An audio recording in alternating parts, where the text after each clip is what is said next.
chapter 14. At that time Abijah son of Jeroboam became ill, and Jeroboam said to his wife, "Go, disguise yourself so you won't be recognized as the wife of Jeroboam. Then go to Shiloh. Ahijah the prophet is there, the one who told me I would be king over this people. Take 10 loaves of bread with you, some cakes and a jar of honey, and go to him. He will tell you what will happen to the boy." So Jeroboam's wife did what he said and went to Ahijah's house in Shiloh. Now Ahijah could not see; his sight was gone because of his age. But the Lord had told Ahijah, "Jeroboam's wife is coming to ask you about her son, for he is ill, and you are to give her such and such an answer. When she arrives, she will pretend to be someone else." So when Ahijah heard the sound of her footsteps at the door, he said, "Come in, wife of Jeroboam. Why this pretense? I have been sent to you with bad news. Go, tell Jeroboam that this is what the Lord, the God of Israel, says. I raised you up from among the people and appointed you ruler over my people Israel. I tore the kingdom away from the house of David and gave it to you. But you have not been like my servant David, who kept my commands and followed me with all his heart, doing only what was right in my eyes. You have done more evil than all who lived before you. You have made for yourself other gods, idols made of metal. You have aroused my anger and turned your back on me. Because of this, I am going to bring disaster on the house of Jeroboam. I will cut off from Jeroboam every last male in Israel, slave or free. I will burn up the house of Jeroboam as one burns dung until it is all gone. Dogs will eat those belonging to Jeroboam who die in the city, and the birds will feed on those who die in the country. The Lord has spoken. As for you, go back home. When you set foot in your city, the boy will die. All Israel will mourn for him and bury him.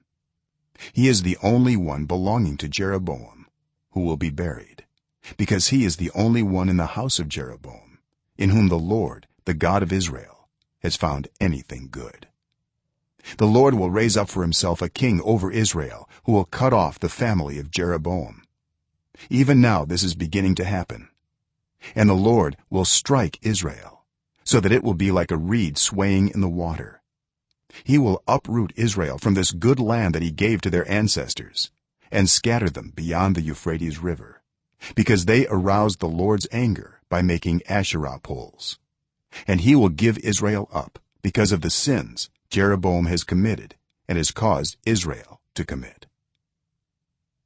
Then Jeroboam's wife got up and left and went to Tirzah.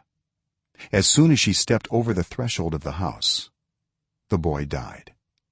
They buried him, and all Israel mourned for him, as the Lord had said through his servant the prophet Ahijah. The other events of Jeroboam's reign, his wars and how he ruled, are written in the book of the annals of the kings of Israel. He reigned for 22 years and then rested with his ancestors, and Nadab his son succeeded him as king. Rehoboam son of Solomon was king in Judah. He was 41 years old when he became king, and he reigned 17 years in Jerusalem, the city the Lord had chosen out of all the tribes of Israel in which to put his name. His mother's name was Naamah. She was an Ammonite. Judah did evil in the eyes of the Lord. By the sins they committed, they stirred up his jealous anger more than those who were before them had done. They also set up for themselves high places, sacred stones and Asherah poles on every high hill and under every spreading tree. There were even male shrine prostitutes in the land. The people engaged in all the detestable practices of the nations the Lord had driven out before the Israelites. In the 5th year of King Rehoboam, Shishak king of Egypt attacked Jerusalem. He carried off the treasures of the temple of the Lord and the treasures of the royal palace.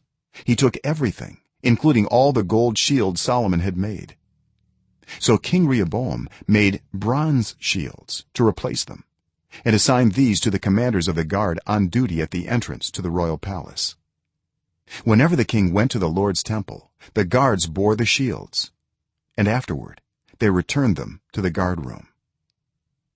As for the other events of Rehoboam's reign and all he did, are they not written in the book of the annals of the kings of Judah? There was continual warfare between Rehoboam and Jeroboam, and Rehoboam rested with his ancestors and was buried with them in the city of David. His mother's name was Naamah. She was an Ammonite, and Abijah his son succeeded him as king.